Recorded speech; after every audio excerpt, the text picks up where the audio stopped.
بہت سارے مسلمان نماز پڑھ کر مطمئن نہیں، عبادت کر کے مطمئن نہیں، نیکیاں کر کے مطمئن نہیں، حج کر کے مطمئن نہیں۔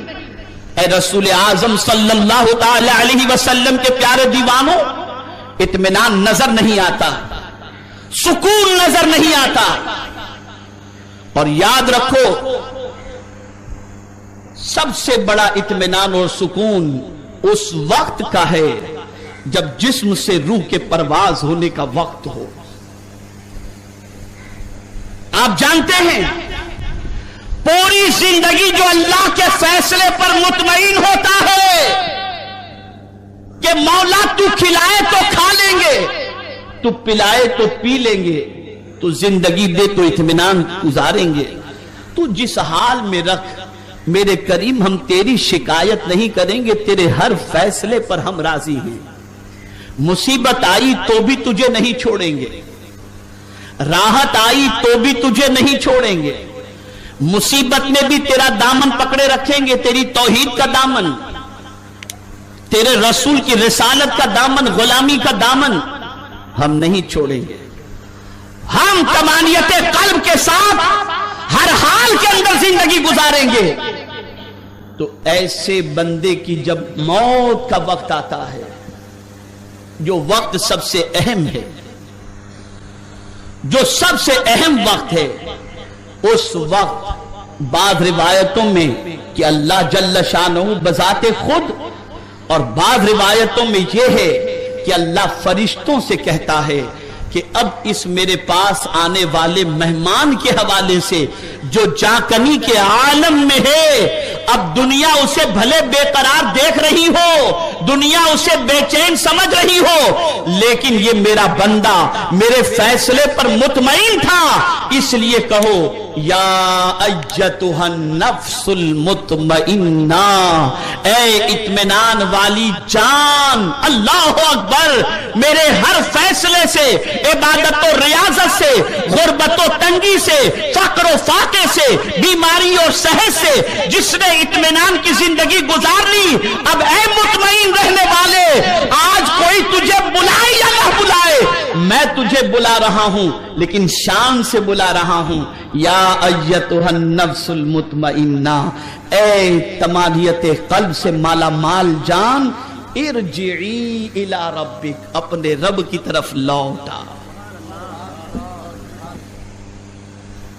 موت بہت ساروں کی ہوتی ہے، روح بہت ساروں کی نکلتی ہے، کوئی شراب کے اڈے پر مرتا ہے، کوئی گناہ کی دہلیز پر مرتا ہے، کوئی تلاوت کرتے مرتا ہے، کوئی طواف کعبہ کرتے مرتا ہے۔ موت اپنے اپنے وقت پر اپنے اپنے اللہ کے بندوں کو آ جاتی ہے۔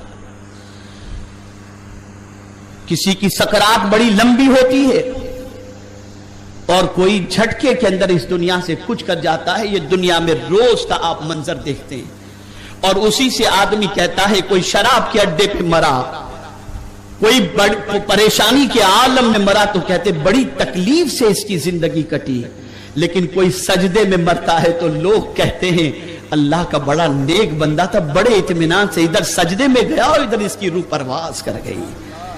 اسے کچھ کہنا نہیں ہوتا، اس کے بارے میں اس کی موت خود گواہی دیتی ہے۔ تو اللہ اکبر، قرآن کہتا ہے یا ایتھا النفس المطمئنہ ارجعی الی ربک، اے اطمینان والی جان اپنے رب کی طرف لوٹا۔ کس حال کے اندر؟ تو اس حال کو قرآن بیان کرتا ہے راضیۃ مرضیہ، کہ تو اللہ سے راضی ہو، تیرا مولا تجھ سے راضی ہے۔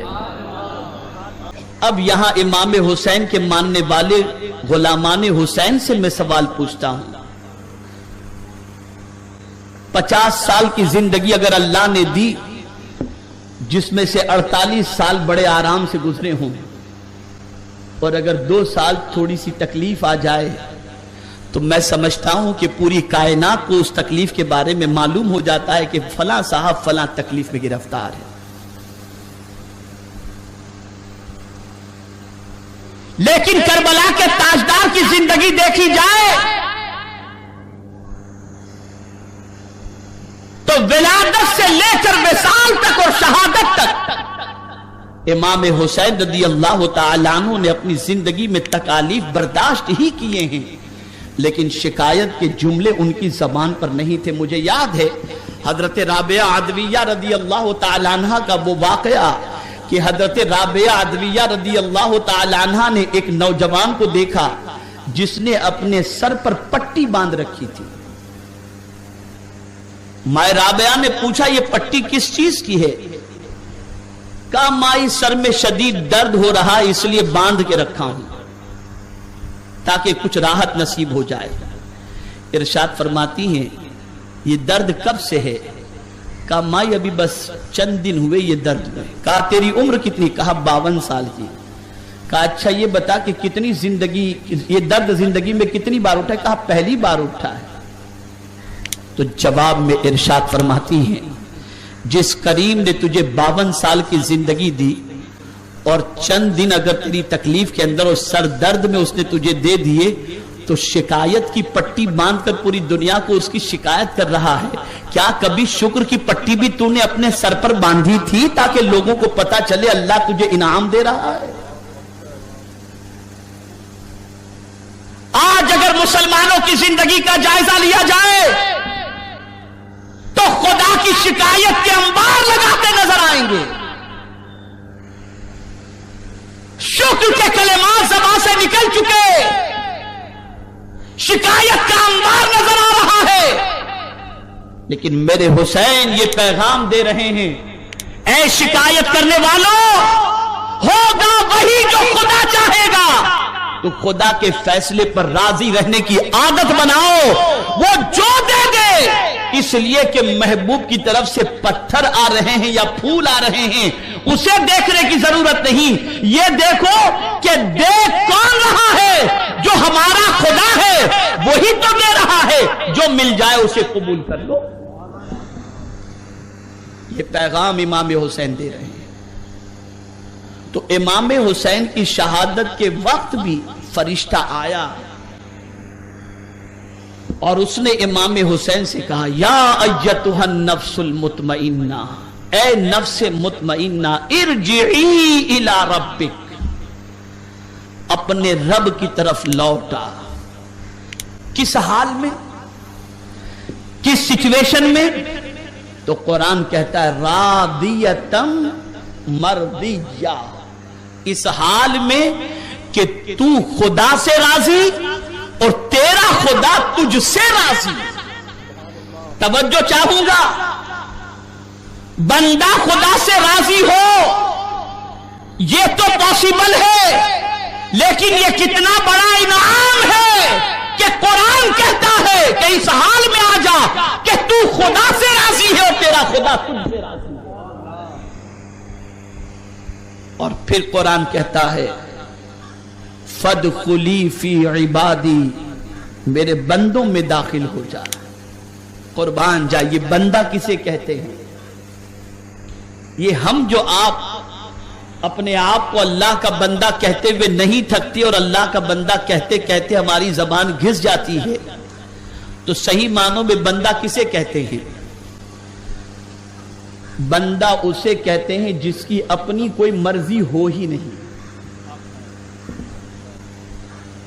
حضرت ابراہیم ابن ادہم رحمت اللہ تعالی علیہ نے اپنے غلام سے پوچھا، خادم سے پوچھا کیا کھاؤ گے؟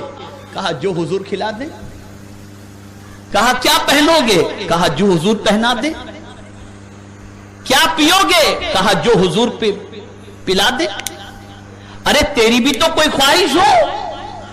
تو غلام کہتا ہے حضور میں آپ کا غلام ہوں، غلام کی اپنی مرضی کچھ نہیں ہوتی، ساری مرضی آقا ہی کی ہوتی ہے۔ حضرت ابراہیم ابن ادہم رو پڑے، اس نے کہا حضور میری بات سے تکلیف پہنچی ہو تو معاف کر دینا۔ حضرت ابراہیم فرماتے نہیں، تجھ سے تیری بات سے کوئی تکلیف نہیں پہنچی، جتنا تم میری غلامی کا دم بھرتا ہے کاش میں اتنا اپنے رب کی بندگی کا دم بھرتا۔